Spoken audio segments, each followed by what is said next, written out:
Bonjour et bienvenue, merci infiniment d'être là aujourd'hui. Je m'appelle Florie Vin, artiste pluriel et slow. Et aujourd'hui, on se retrouve pour le point d'artiste du mois de juillet 2022, où je vais vous parler un petit peu de mes découvertes, mes inspirations, mes petits favoris du mois, mes réflexions du moment, toutes ces choses-là. Donc voilà, on va faire ça classique, juste moi devant la caméra, plutôt que de faire un vlog comme on a fait récemment, parce que, eh bien, c'est l'été, je travaille moins, je me repose, et du coup, voilà, c'est des vidéos un petit peu plus simples qui sortent cet été, en espérant que ça vous apporte quand même de la valeur.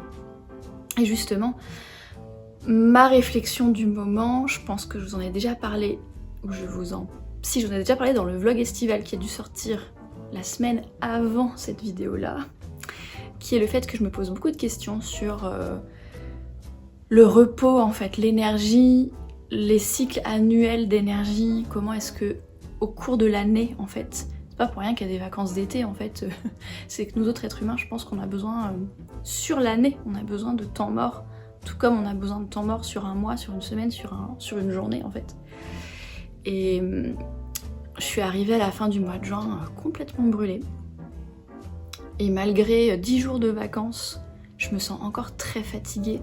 Je sens que mes jauges d'énergie sont vraiment à plat, notamment l'énergie créative et l'énergie émotionnelle, pour beaucoup de raisons. Et du coup, ce mois-ci, j'ai beaucoup réfléchi à justement intégrer cette espèce de cycle annuel dans la prise de conscience de mon énergie intérieure et comment respecter mes limites d'être humain, mon humanitude, comme dirait Serge Marquis. Comment mettre du slow dans mon organisation, comment arriver à justement rendre les choses plus flexibles pour tenir compte de mes limites, de mes besoins, etc. en tant qu'être humain, malgré le fait qu'en tant qu'adulte, en plus créatrice de maison d'édition, artiste indépendante, j'ai pas mal d'obligations extérieures en fait, j'ai pas mal de choses à faire, j'ai des choses à livrer, j'ai du travail, j'ai un appartement à tenir propre. Voilà, si vous êtes adulte, je pense que vous savez de quoi je parle. Donc voilà, c'est un petit peu la réflexion que je mène en ce moment, et là ce mois-ci, la conclusion que j'en ai tirée, c'est que peut-être qu'il faut commencer par me reposer en fait. Écouter mon corps qui me dit que mon énergie est à plat, et y aller mollo, en faire moins, me laisser le temps de récupérer, et peut-être que le mois d'août sera davantage consacré à de l'introspection, de l'expérimentation, etc. pour qu'à partir de la rentrée, mon agenda soit justement un petit peu plus équilibré entre mes besoins biologiques et organiques et émotionnels et mentaux, etc. et les choses que j'ai envie d'accomplir, les obligations qu'on a en tant qu'adulte, toutes ces choses-là. Je pense que c'est une vraie question pour nous toutes et tous dans le monde moderne. Comment est-ce qu'on fait pour associer un mode de vie plus serein, plus savoureux, plus adapté à notre rythme? Voilà, comment est-ce qu'on ralentit malgré toutes les demandes liées à la société moderne finalement?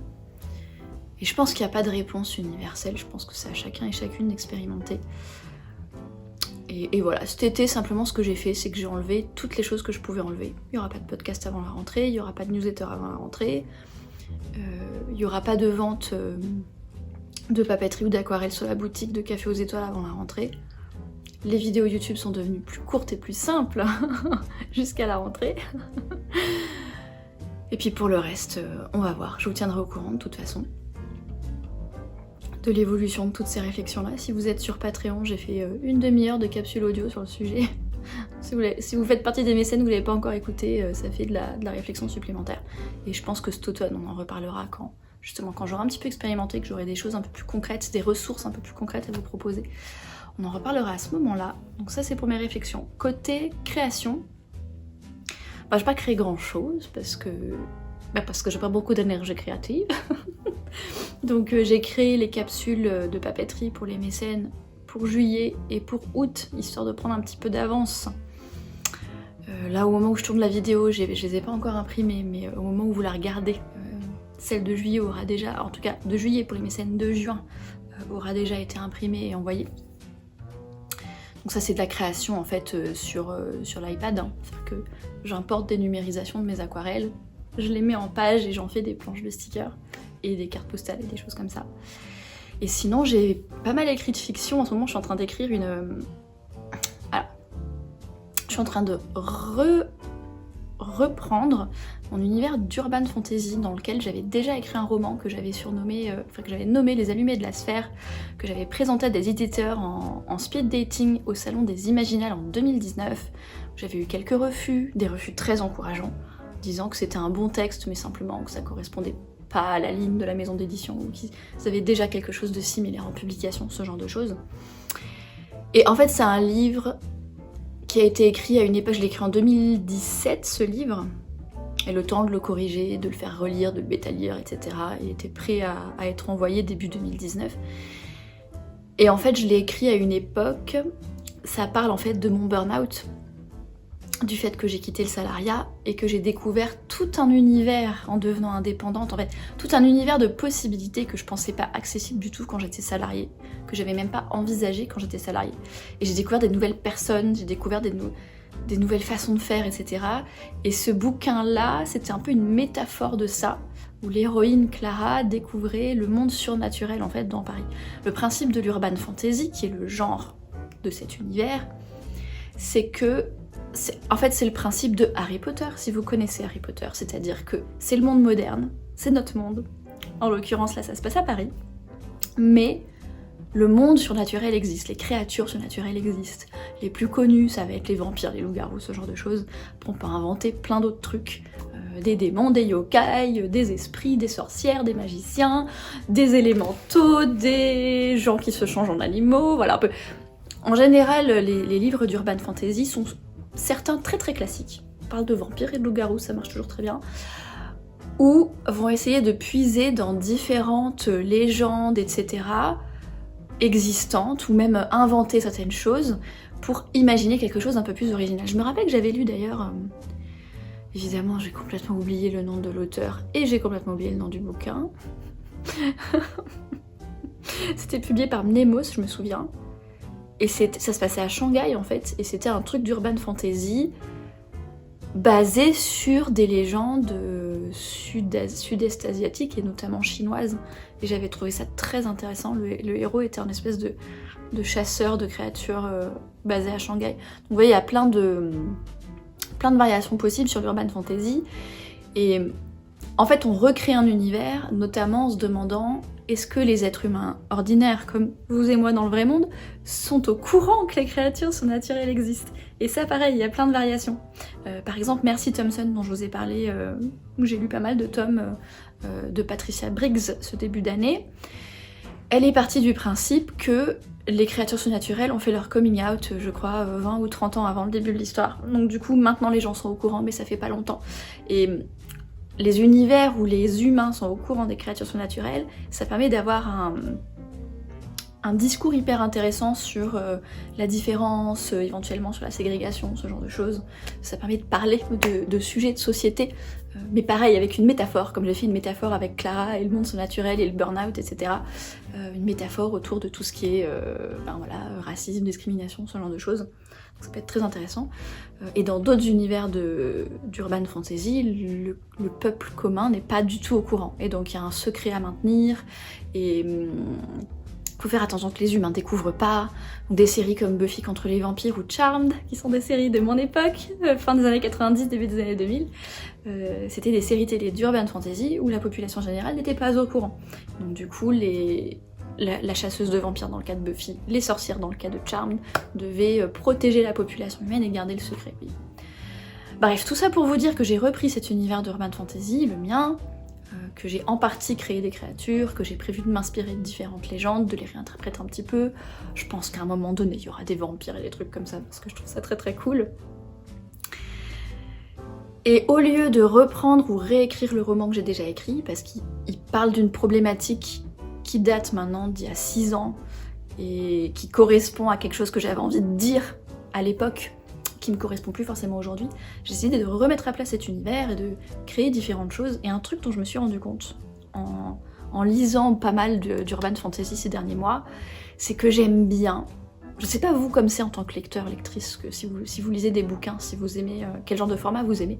Je me suis rendu compte que j'aime bien des livres, un peu à la Terry Pratchett en fait, qui se situent dans un même univers, et où vous avez différentes histoires qui mettent en scène différents personnages dans cet univers-là. Et que les lecteurs et lectrices peuvent venir piocher séparément, retrouver leur univers, retrouver les personnages principaux de bouquins précédents en tant que personnages secondaires, mais que si vous n'avez pas lu les autres bouquins, c'est pas grave, comme des livres interconnectés, mais qui se suffisent à eux-mêmes chacun individuellement, où ça vous apporte un petit plus si vous les lisez dans l'ordre, parce que vous voyez un petit peu évoluer les personnages que vous connaissez, mais c'est absolument pas nécessaire. Vous pouvez tout à fait, voilà, piocher les bouquins séparément. J'ai l'impression que c'est un mode de fonctionnement qui est de plus en plus à la mode, puisque ça permet de réutiliser un univers et des personnages sans que ça devienne une saga. C'est chiant à écrire, c'est chiant à lire, c'est chiant d'avoir 10 tomes d'un truc, enfin bon... Voilà. Donc en fait j'ai décidé de faire ça pour ma série d'Urban Fantasy. J'ai décidé de l'appeler le salon de café occulte, avec en fait une unité de lieux. Donc ça j'ai été inspirée notamment par Midnight Diner, Tokyo Midnight Diner, je sais pas si vous connaissez, c'est un manga, une série Netflix que je trouve vraiment cool, qui a comme unité de lieu ce restaurant ouvert à minuit, avec chaque épisode qui est sur un client différent du restaurant. Ou bien par... comment il s'appelle ce super bouquin Tant que le café est encore chaud, qui est un livre fantastique japonais qui se tient pareil dans un salon de thé en fait, qui est un petit peu surnaturel en fait, qui est une chaise sur laquelle si on s'assoit on peut remonter le temps. Et le roman contient 4 parties en fait, avec 4 histoires autour de 4 différents clients habitués du café. Et en fait je trouve ce concept super cool d'avoir en fait une unité de lieu qui serait en l'occurrence un salon de thé tenu par une personne, par une immortelle en fait, et qui aurait un espèce de côté boutique qui vend un petit peu des objets occultes, des choses comme ça, et que ce café soit une sorte... Alors quand je dis unité de lieu, ça veut pas dire que toutes les histoires se passeront uniquement dans le café à la manière d'une pièce de théâtre, mais en gros c'est le café qui sert de lien et on retrouve des habitués, et puis d'une histoire à l'autre c'est pas les mêmes habitués qui sont les personnages principaux, chacun a leur petite histoire. J'ai prévu qu'il y ait une sorcière dedans qui puisse être embauchée en fait pour trouver des artefacts, pour lever des malédictions, pour bannir des démons, etc. et qui sont un petit peu pareil, un point commun où les gens qui ont un problème ils feraient appel à la sorcière, etc. Enfin bon, voilà, j'ai prévu je suis en train de mettre tout ça en place. Et là ce que j'ai écrit au mois de juillet, c'est ce que je suis en train d'écrire, je l'ai pas fini encore. C'est un petit duo de novella, ou qui serait peut-être un seul roman entier, on verra. Mais en tout cas, j'ai prévu de lire en 2 parties, autour d'une nana qui s'appelle Léa, qui est voilà, humaine, pas du tout au courant de la sphère surnaturelle, et qui découvre qu'elle est porteuse de la magie de flamme, en fait, et qui du coup se fait... Du coup, il y a un espèce de beau diable qui débarque chez elle un jour en lui disant « Bah voilà, je suis ton gardien, tu possèdes la flamme, il faut que tu viennes dans mon monde pour faire un pèlerinage, je sais pas quoi. » Elle a des yeux comme une soucoupe comme ça. et voilà, je suis en train de raconter son histoire, et comme elle est pas du tout au courant du monde surnaturel, elle va pas forcément aller au salon de café occulte, ou peut-être juste à la fin, mais j'ai prévu que ça devienne une habituée en fait, une habituée du café. Lorsque son histoire sera terminée, du coup, si les gens vont lire ce que je suis en train d'écrire et liront d'autres histoires du salon de café occulte, ils retrouveront Léa et ce sera drôle. Sachant que là, le sous-genre de ce truc-là que je suis en train d'écrire, je pense que c'est plutôt romance. Je pense que je suis influencée par ce que je suis en train de lire en ce moment. Et romance polyamoureuse en l'occurrence, c'est quelque chose que j'ai envie de lire depuis très longtemps et que j'ai envie d'écrire du coup depuis très longtemps. Donc ça, c'est ce que je suis en train de créer en ce moment. Et toujours côté, alors voilà, café aux étoiles, création machin, là ce que j'ai décidé cet été, c'est que je vais me former à l'impression de livres papier. Donc comment est-ce qu'on met en page un bouquin papier, comment est-ce qu'on demande un numéro ISBN qui permet d'avoir un numéro de série de livres, comment est-ce qu'on le met sur les différentes plateformes comme Amazon, etc. Pour commencer, je vais aller sur Amazon, peut-être si un jour j'ai une niche assez importante pour soutenir l'activité, je serai plus sur Amazon, mais pour l'instant je peux aller sur Amazon. Comment le mettre sur les boutiques des différentes liseuses par exemple, comment est-ce que je le fais imprimer à la demande, comment est-ce que je le mets dans le catalogue des libraires pour qu'ils puissent le commander, voilà, ce genre de trucs là. Puisque cet automne, le projet du trimestre, pour Café aux étoiles, ce sera de sortir la collection Café Litté, faire revenir les nouvelles déjà publiées en e-book par le passé, qui resteront des e-books pour le coup. Si c'est un format vraiment nouvelle, ça restera que numérique. Et puis les novellas, les recueils de nouvelles, les romans, eux seront aussi proposés en papier. Donc j'ai prévu de faire au moins 1 ou 2 sorties papier aussi. Une avec Rageux qui existe déjà, que certains d'entre vous ont peut-être déjà acheté quand il était sur la boutique de Fleury Teller. Et On Parie, qui est un autre truc dont je vous ai déjà parlé. Science fantasy, Jane Austen avec de la magie, je vous ai déjà parlé de ça, avec des enquêtes, etc. Bref, voilà, mon projet ça va être, parce que la maison d'édition c'est quand même censé éditer des livres à la base aussi, donc mon objectif c'est qu'à la fin de 2022, la collection de livres existe. Voilà pour ce que j'ai créé. Et ensuite, mes petites inspirations, préférences que j'ai aimées, etc. Je vais commencer par ce qui est pas tangible, parce qu'après il y a des trucs tangibles autour de moi là. Alors en termes de séries télé, qu'est-ce qu'on a regardé? On a regardé la saison 3 d'Umbrella Academy, mais c'était à chier par terre. Je préfère vous le dire, c'était nul. J'ai pas du tout aimé. J'ai pas du tout aimé la 3e saison, c'est la fin de la série, hein. Je crois qu'ils arrêtent là. Je sais pas ce qu'ils ont fait, mais c'était nul. Autre chose, ah oui, les vacances. Je suis partie à Malte. Et ce que j'ai à en dire, c'est que si vous aimez les grottes, les églises et les pubs anglais, ça vous plaira. Je trouve ça dommage. En fait, c'est comme ça que j'ai découvert que Malte était une ancienne colonie anglaise et qu'ils font toujours partie du Commonwealth aujourd'hui, même si l'île est indépendante. Pratiquement que de la bouffe anglaise sur cette île, c'est tragique. C'est tragique. Surtout qu'ils sont pas très loin au sud de l'Italie, c'est dommage, ils ont raté la chance d'avoir de la super bouffe. Mais voilà, nous on était dans un hôtel, on a passé pratiquement toutes nos journées au bord de la piscine, à boire des cocktails, à lire des bouquins. C'était des vacances sympas. Pour être honnête, pour moins cher et plus sympa, j'ai préféré la Crète. J'ai préféré la Crète. Voilà, si jamais vous aviez envie de faire une île méditerranéenne, je vous conseille la Crète plutôt que Malte. Mais c'était intéressant, il y avait des super églises. Voilà, autrement, alors en termes de bouquins, j'ai passé tout l'été le nez sur la liseuse, là j'ai lu plein de trucs. Beaucoup de trucs. Je pense que peut-être que je vous en mettrai en description de la vidéo parce que j'ai lu pas mal de choses. Voyons voir dans le bullet journal. Lesquelles j'ai préférées. Ah oui. Donc je suis toujours en train de lire des romances de l'imaginaire parce que je suis toujours en train de renflouer ma jauge émotionnelle. Et j'ai découvert qu'il y avait des sous-genres de sous-genres de sous-genres de sous-genres. C'est extraordinaire. Je vous avoue que j'aime beaucoup le sous-genre qu'ils appellent Monster Romance, où en fait c'est une humaine avec un homme qui n'est pas humain et qui a des traits en fait pas forcément humains. Et en fait j'ai trouvé ça intéressant parce que ça aborde en fait tout le sujet, un peu façon La Belle et la Bête en fait, d'aller au-delà des apparences, de comment on tombe amoureux au-delà du désir physique, de comment on va au-delà des préjugés, comment on accepte la différence, de tout ce qui est discrimination, tout ce qui est préjugés basé uniquement sur l'apparence. Enfin, ça aborde tout ce genre de sujets-là et c'est vraiment intéressant. Après, il y a des trucs vraiment bizarres. Une série que j'ai bien aimée dans le genre, en fait, alors l'autrice s'appelle Lillian Lark. Et la série s'appelle Love Bath House. Et en fait, ça m'a un petit peu fait penser à la série de manga Love Hina, mais en mode grivois, si vous voulez. Où en gros, la famille Love tient un établissement de bains publics magique qui invite les participants adultes et consentants à venir profiter des bains à deux ou à plusieurs, en public ou en privé, de manière très intime. En échange de quoi cette énergie créée par l'intimité des personnes est revendue à des sociétés magiques, notamment des sociétés qui font des protections magiques, des boucliers, des choses comme ça.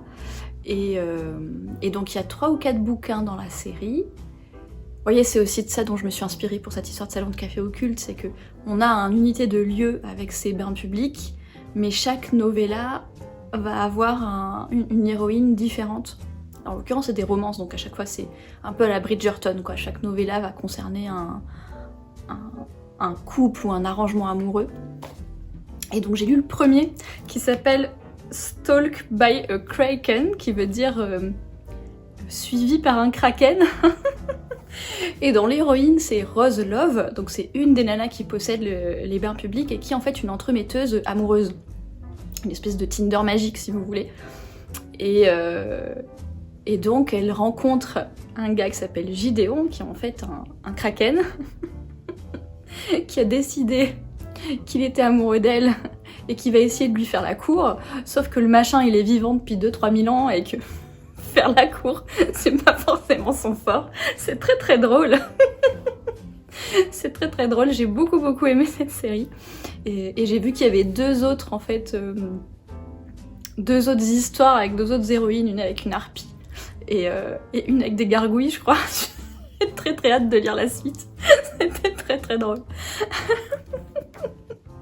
Ah oui, et un autre que j'ai lu là ces derniers jours, qui s'appelle Kiss of the Blood Prince par Alessa Thorne. Et où là c'est très très classique de la romance de l'imaginaire, c'est-à-dire que c'est en fait les fées débarquent en Angleterre, vraiment c'est tiré des légendes celtiques, arthuriennes, etc. Ça fait 1500 ans qu'ils sont coincés dans leur pays là, à Avalon. Ils débarquent à Albion, qui est donc l'Angleterre, dans le monde moderne, pour venir tuer tous les descendants des rois anglais qui les ont trahis à l'époque et qui les ont emprisonnés dans le monde des fées. Et donc si vous voulez, des fées, c'est pas la fée Clochette, quoi, c'est plutôt genre Jason Momoa avec des ailes, quoi. C'est très très drôle ça aussi. Et donc là on est sur du romance, ce qu'ils appellent Enemies to Lovers, très classique. Donc ce type il arrive à Londres, il tue tout le monde, il découvre une humaine qui meurt pas, il décide de la capturer, de l'emmener avec elle, et il est attiré par elle, il comprend pas, elle est très très en colère évidemment. Et du coup c'est pareil, c'est une novella, le truc il fait moins de 200 pages sur ma liseuse.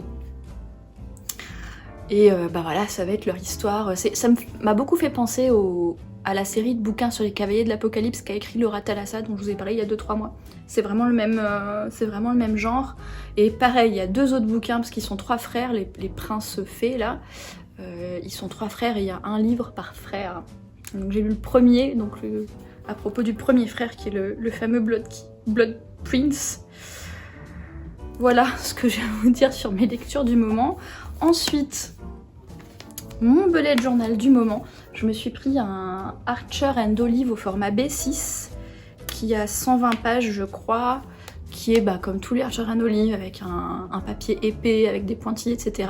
Pourquoi j'ai pris celui-là plutôt que les A5 habituels? Parce que cet été j'avais que 2 mois dans mon été, enfin il y avait juste juillet et août pour planifier mon été qui est en plus un peu plus lent, etc. Donc j'ai moins de trucs à planifier. Et puis je voulais que le bullet journal saisonnier d'automne fasse septembre, octobre, novembre, plutôt que octobre, novembre, décembre. Pour moi, dans ma tête, l'automne, ça commence plutôt en septembre, vous voyez. Parce que du coup, il y a toute la rentrée à préparer, etc. Je voulais avoir un bullet journal solide pour vraiment planifier mon projet de la rentrée, la collection Café-Lité, etc. Donc j'ai pas mal de boulot pour mes missions de communication aussi cet automne. Donc du coup, j'ai pris un carnet plus petit pour l'été avec moins de pages pour pas gaspiller les pages. Il est vraiment top ce format. C'est dommage qu'il n'y ait pas beaucoup de pages. Sinon, j'aurais gardé ce format pour les bullet journal trimestriels, mais il manque 40 pages, quoi. Il n'y a pas assez de pages pour pouvoir mettre 3 mois dedans. En attendant, ça me fait beaucoup plaisir. C'est un super format. Voilà. Tant qu'on est dans la papeterie, en ce moment, j'utilise les stickers du shop qui s'appelle Mellow Days. Donc là, c'en est un qui est au thème de la plage, mais j'en ai... Quand j'avais commandé sur sa boutique, j'en avais acheté 5 ou 6 sur des thèmes printemps-été, puis j'avais aussi restocké un peu des thèmes un peu cosy. À la base, son univers, il est plutôt cosy, automne-hiver, chocolat chaud, plaid, ce genre de trucs, vous voyez. Et donc elle était revendeuse Archer and Olive jusqu'à récemment, mais avec les problèmes de matières premières, je crois qu'Archer and Olive n'a plus de revendeur européen. Mais elle a créé son propre journal que j'ai pas acheté parce que j'aime pas trop les couvertures pour être honnête, qui s'appelle Rêverie. Mais après c'est le même genre. Voilà. Si vous voulez d'ailleurs quelque chose qui soit fait en Europe pour votre bullet journal, je vous invite à aller voir cette boutique Mellow Days et ses carnets fait maison qui s'appelle Rêverie. Et donc elle a des planches de stickers, elle a des washi tape aussi. Donc voilà, c'est une artiste qui fait ça. Je sais pas si elle l'imprime chez elle ou si elle le fait imprimer par un imprimeur, mais en tout cas c'est ses stickers à elle. Et je trouve qu'ils sont vraiment de bonne qualité, j'aime beaucoup son style, j'aime beaucoup ses palettes de couleurs. C'est un vrai plaisir à utiliser. Ensuite, mon smoothie.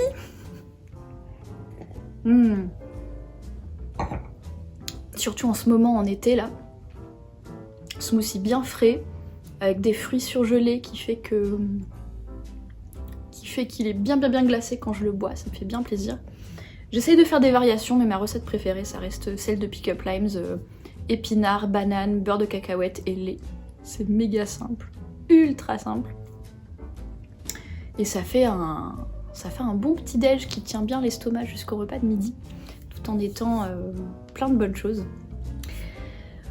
Ensuite, un thé glacé, je me suis fait plaisir, que j'ai acheté chez Mariage Frères qui s'appelle Flower Summer. Le vendeur m'a dit que c'était une édition limitée de cet été, qu'il le vendait que dans le joli flacon en verre qui coûte un rein et un bras.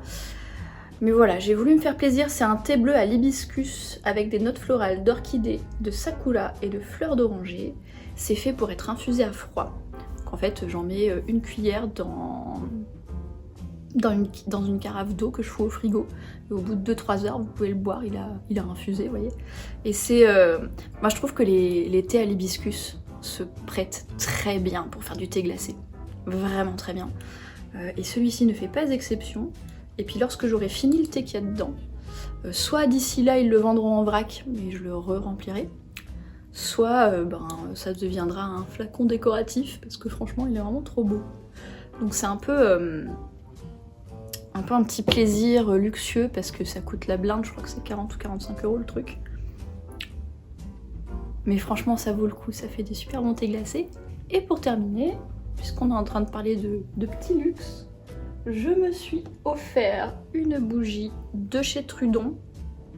Je crois que je vous en avais déjà parlé parce que cet hiver j'en avais acheté une petite qui sentait un peu les baies et le feu de bois. Donc là ce coup-ci j'en ai acheté une grande qui sent, je sais plus comment elle s'appelle. Là-bas marqué, je sais plus comment elle s'appelle, cyprès ou un truc comme ça. Et elle sent... Ça fait très été sur la Côte d'Azur un peu, ça sent les agrumes, ça sent les aiguilles de pin, ça sent la mer au bord de la Méditerranée, un truc comme ça, ça me fait un peu penser à ça. C'est une senteur qui est très estivale, très légère. Et en fait ces bougies là, elles sont hyper parfumées, c'est un truc de fou. Limite elles parfument encore plus une fois qu'elles sont éteintes. C'est vraiment c'est un vrai plaisir pour parfumer l'intérieur. Et en fait, c'est une marque de bougies qui existe depuis plusieurs siècles, qui faisait les bougies royales à l'époque, etc. Et qui confectionne encore leurs bougies en France pour une grande marque, parce qu'après il y a plein au fil. Enfin, si vous avez vu les anciens points du mois, je vous ai parlé de marques de bougies artisanales, vous voyez, qui font ça en France. Mais là, c'est vraiment une marque qui a pignon sur rue, qui a encore ses ateliers en France. Il me semble que le verre est produit en Italie. Et du coup c'est vraiment, voilà, c'est des artisans, bougies de luxe, on est vraiment sur une qualité extraordinaire. Après on est sur un prix tout aussi luxueux que la qualité. Alors, je crois que cette bougie là elle a coûté autour de 80 €. Donc c'est pas tous les mois que je m'en achète. Mais comme en ce moment, comme je vous disais, je suis fatiguée, j'ai besoin d'être chez moi, j'ai besoin de me reconnecter au moment présent, de m'ancrer, de me laisser me reposer, me laisser me régénérer. Je me suis dit que c'était le moment de me faire un petit plaisir de ce genre-là. Du coup, je me suis offert une bougie de luxe. Voilà, je pense que j'ai fait le tour. Je vous ai dit tout ce que j'avais à vous dire. Je vous remercie d'avoir vu cette vidéo jusqu'au bout. On se retrouve au mois d'août pour d'autres minutes estivales. En attendant la reprise à la rentrée. Ah oui, je me suis acheté un cours de Matt Davella qui s'appelle Master YouTube, à propos de justement améliorer la qualité des vidéos YouTube, etc., etc., que j'ai acheté à l'époque où il était ouvert, que j'ai pas encore suivi parce que j'ai pas eu le temps et j'ai pas eu l'énergie. Je pense que c'est un cours que je suivrai cet automne pour améliorer les vidéos YouTube sur fin 2022, début 2023, donc j'ai hâte. J'ai hâte en fait d'infuser de la créativité, etc. dans mes vidéos YouTube. Mais en attendant, au mois d'août, ce sera toujours des minutes estivales. J'espère que votre été se passe bien si vous regardez cette vidéo au moment de sa publication, que toutes ces inspirations, ces favoris vous ont donné des idées. N'hésitez pas à partager vous-même en commentaire si vous avez eu des découvertes particulières, des coups de cœur culturels, des choses comme ça. N'hésitez pas à les partager avec nous en commentaire. En attendant, je vous remercie d'avoir vu la vidéo jusqu'au bout. Je vous souhaite une belle journée, une excellente soirée et à la prochaine!